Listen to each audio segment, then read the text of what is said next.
Então nós tratamos de resistência, tensão, corrente. Agora a gente passa para o próximo termo, que é a potência elétrica. Tá? Então, para exemplificar o que seria a potência elétrica, considere um gerador de energia elétrica, está gerando energia elétrica de uma madeira monofásica cuja tensão gerada tem valor eficaz V, né? V unidade de tensão. Ao ligar uma carga ao gerador, ele fornece uma corrente eficaz I de acordo com uma necessidade da carga, né? Então, quanto maior for a necessidade da carga, mais esse gerador vai ter que trabalhar. Por exemplo, se a carga for uma única lâmpada, a corrente terá um valor. Mas se a carga for um conjunto de lâmpadas, o gerador terá que fornecer uma corrente de valor bem maior. Ou seja, ele vai ter que trabalhar mais para dar conta de mandar ali, né, energia para todas essas lâmpadas aqui. Então, potência elétrica. A potência que o gerador fornece, a carga é o produto entre tensão e corrente. Tá?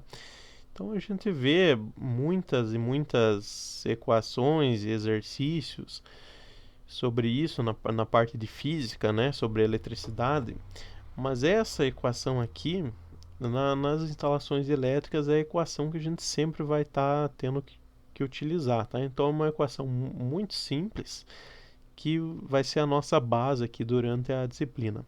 Potência, tá, que eu vou explicar as unidades, pode ser em watt, pode ser em volt ampere, é igual a tensão, que é em volt, vezes a corrente, que é em ampere. Tá? Então, essa equação aqui deve ser memorizada, que a gente sempre vai estar utilizando ela. Exercício de exemplo. Então, um circuito de iluminação de 127 volts, né? Essa tensão do circuito. De uma instalação elétrica alimenta simultaneamente 4 pontos de luz em que se encontram apenas lâmpadas incandescentes, sendo duas de 100 watts, no caso aqui a unidade de potência está em watt, na sala. Aqui na sala nós temos duas de 100 watts, uma de 150 na cozinha, uma de 100 watts num quarto e outra de 100 watts no outro quarto, tá? Então determine. Primeira coisa, qual que é a potência total desse circuito? Então a gente vai somar tudo, ó. 200 watts da sala, mais 150 da cozinha, mais 100 de um quarto, mais 100 de outro quarto. 550 watts é a potência total desse circuito de iluminação, tá? Que está aqui. Então a gente vai ver posteriormente como que funciona o circuito. No caso aqui é um circuito monofásico, por quê? Porque ele tem uma fase só, monofásico, e tem um cabo de neutro, tá? Que está ali, que é para fechar o circuito. A gente não precisa se preocupar com isso por enquanto, tá? Então a gente sabe a potência, calculamos aqui 550 watts, a gente sabe a tensão que o exercício deu, estaria faltando o quê? A corrente elétrica, ó. Potência é igual a tensão vezes corrente. Então o que eu tenho que fazer, ó? Sei o P, sei o V, eu quero achar o I, que é a corrente elétrica. Eu vou passar esse cara aqui para o outro lado dividindo, né? Então vai ser 550, que é... Opa, 550, que é a minha potência, dividido por 127 volts, que é a minha tensão. Então, eu encontrei nesse circuito 4,33 amperes, tá? Essa vai ser a minha corrente elétrica. Na hora de dimensionar um cabo, né, um cabo condutor, eu vou ter que achar um cabo que ele seja capaz de conduzir uma corrente de 4,33 amperes, tá? Assim que funciona o princípio do dimensionamento. Se eu quiser saber, por exemplo, só a corrente demandada por essa lâmpada da cozinha, então a potência é 150, eu vou dividir pela tensão, que é 127, eu vou encontrar 1,18 ampere, tá? Seria basicamente isso. Aqui falando um pouco sobre energia elétrica, mais a título de curiosidade, informação, do consumo, né? Então aqui a gente tem tal, a letra grega, que é a potência vezes o ΔT. Então, quando a gente pega, por exemplo, um eletrodoméstico que tem ali de 100 watts, né? A gente fala assim 100 watts, mas na verdade ele consome 100 watts por hora, né? Então, se a gente utilizar esse aparelho durante 10 horas, a gente vai ter 1000 watts, né?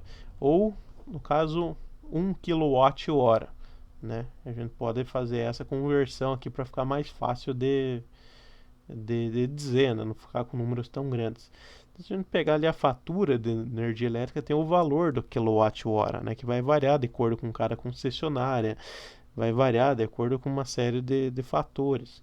Mas, por exemplo, tempos atrás estava próximo de 90 centavos, né, o quilowatt-hora. Então a gente utilizou esse aparelho durante 10 horas, a gente vai pagar 90 centavos por essa utilização. Então, basicamente é isso que está dizendo aqui. Aqui tem um exemplo do relógio analógico, que já está caindo em desuso, né, porque não era apresentar algumas imprecisões nas medições, e hoje está sendo substituído pelo relógio digital, né, que os relógios são responsabilidade das concessionárias, né? A gente, por exemplo, vai construir uma casa, monta o padrão de entrada na frente da casa, se estiver tudo ok, vem a concessionária, instala o medidor, né? Popular relógio, mas o nome técnico medidor de energia, e coloca um lacre, né? Então esse lacre é para quê? Para ninguém mexer, ninguém adulterar esses relógios, enfim. Né? Tá com o lacre ali quer dizer que ninguém mexeu ali, ninguém adulterou nada. Então, como eu já comentei, o custo da energia elétrica no Brasil muda de acordo com a região, de acordo com o perfil de consumo.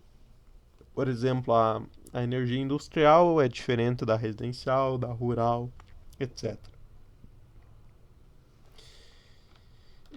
Aqui a gente pode falar então no triângulo das potências, tá? As potências, as três unidades de potência aqui têm uma relação através do teorema de Pitágoras, né? Então a gente tem aqui potência ativa, aqui está kilowatt, tá? Mas poderia ser watt, quilo quer dizer vezes 1000, né? Como eu mostrei ali acima. Tem aqui a potência aparente em volt-ampere ou kilovolt-ampere. E a gente tem a potência reativa em volt-ampere reativo ou kilovolt-ampere reativo. O que quer dizer cada uma dessas coisas aqui, ó? Então, a relação é sempre essa, tá? S ao quadrado, que é a potência aparente, é igual a P ao quadrado mais Q ao quadrado, né? Se a gente tiver dois deles, a gente acha o terceiro. Então, o que quer dizer cada uma delas, ó? Potência ativa é a potência que realiza o trabalho útil da carga. Então, se a gente pegar um eletrodoméstico, é mais comum a gente encontrar essa unidade aqui, ó, né? A potência de 100 watts, 200 watts. Vamos pegar um aparelho que demanda de uma potência maior, um secador de cabelo. Vai ser 1000 watts, 1100 watts, sei lá, né? Varia de acordo com a marca, com o modelo. Mas não é só isso, tá? Não é só isso. A gente tem também a potência reativa, que representa parte da potência que é empregada nas cargas capacitivas e indutivas dos circuitos, sem realizar trabalho efetivo. Então eu chamo que é uma potência que a gente não enxerga, né? Ela vai estar atrelada lá com o funcionamento do aparelho, tá? E potência aparente é a soma das duas, tá? Então potência total entregue pela fonte, né? Essa relação aqui.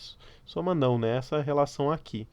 Então, basicamente, a potência aparente ela sempre vai ser maior ou igual à potência ativa, né? Então, se a gente não tiver nada de potência reativa, esse canto inclinado aqui, essa reta inclinada, ela vai descer, até que ela fique com o mesmo comprimento da potência ativa, tá? Então, o que interessa para nós? A potência aparente, tá? A potência aparente porque ela é a parte mais correta da gente considerar num dimensionamento, né? Então, num aparelho, por exemplo, num motor de portão, por exemplo, a gente não tem só a potência ativa, a gente tem a potência reativa também. Então, a gente tem que considerar ela no cálculo de dimensionamento, tá? Através dessa relação. Então, sobre a reativa que eu falei aqui, fala ali sobre cargas capacitivas e indutivas. A gente não precisa entrar fundo sobre isso, mas só para exemplificar. Ó.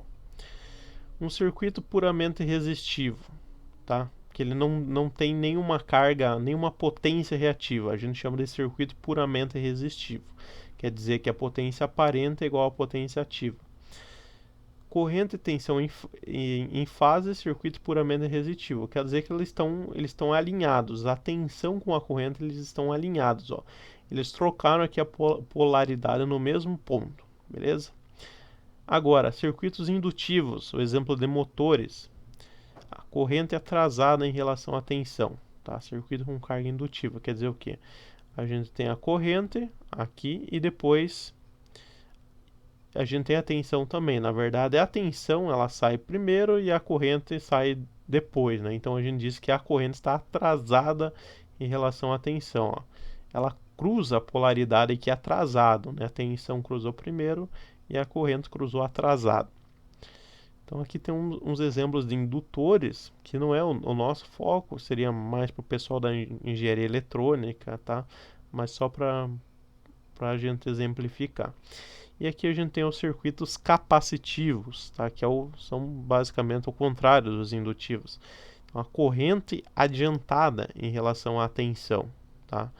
A gente tem então aqui que a corrente trocou a polaridade e a tensão trocou depois, tá? Então a corrente está adiantada porque ela trocou a polaridade antes, tá? Então aqui estão alguns exemplos de capacitores, né? Se a gente olhar para alguma placa de computador, alguma coisa assim, a gente vai ver elementos semelhantes. E a gente consegue fazer essa relação com o chamado fator de potência, tá? Fator de potência. Então, o que é o fator de potência? O fator de potência é o P sobre o S. Vamos relembrar o que são eles. Ó. O P, que é a potência ativa, dividido sobre S, que é a potência aparente. Tá? A gente chama isso de fator de potência, que isso daqui, essa divisão, é a mesma coisa que o cosseno do ângulo que vai estar formado ali. Tá? Então, aqui ó, está formado um ângulo, tá? Que esse ângulo também é o nosso fator de potência. O cosseno desse ângulo é o nosso fator de potência. Tá? Então, aqui eu coloquei como exemplo uma etiqueta do motor, né? Que tem aqui o símbolo do Imetro e tal. Tem aqui várias informações, por exemplo, a potência dele em horsepower ou cavalos de potência, né? Tem aqui a tensão dele, 220, 380 volts, enfim. Dentre as várias informações que tem aqui o fator de potência, tá 0,87. Então indica ali que um circuito, como eu coloquei exemplo motores, circuitos indutivos, tá? Então vamos para um exemplo. Eu quero saber, por exemplo, eu tenho uma potência ativa de 800 watts, e eu tenho uma potência reativa de 600 volt-ampere reativo. Eu quero saber qual que é a minha potência aparente. Então é fácil, usa o teorema de Pitágoras, a gente pode simplificar. 8 aqui, 6 aqui vai ser 10. Né? Vai ser 10.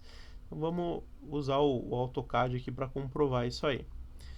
Vou fazer uma linha. Vou colocar aqui 8, tá? Vou colocar 8. Para cima aqui eu vou colocar 6. E eu vou ligar aqui, ó. Então, essa distância aqui tem que ser 10, ó. Cliquei na linha, tá aqui nas propriedades, ó. Length, distância 10. Então, qual que é o meu fator de potência? Meu fator de potência, como eu falei, ele vai ser o meu P dividido pelo S, ó. Vamos ver ali de novo. Ó, P dividido pelo S. Então, se a gente pegar a calculadora e pegar 8 dividido por 10, vai ser 0,8. Então, 0,8 é o meu fator de potência, que é igual o cosseno do ângulo que está ali. Tá? Então, a gente pode ver, pegar aqui no AutoCAD e fazer uma cota angular, né, verificar qual que é esse ângulo. 37 é que ele está arredondado, tá? Mas vai ser próximo a isso, 36 ponto alguma coisa. Então, se a gente pegar o cosseno do ângulo, qual que é esse ângulo? Então, se a gente fizer a calculadora, né? O cosseno de 37 graus vai dar próximo a 0,8, tá?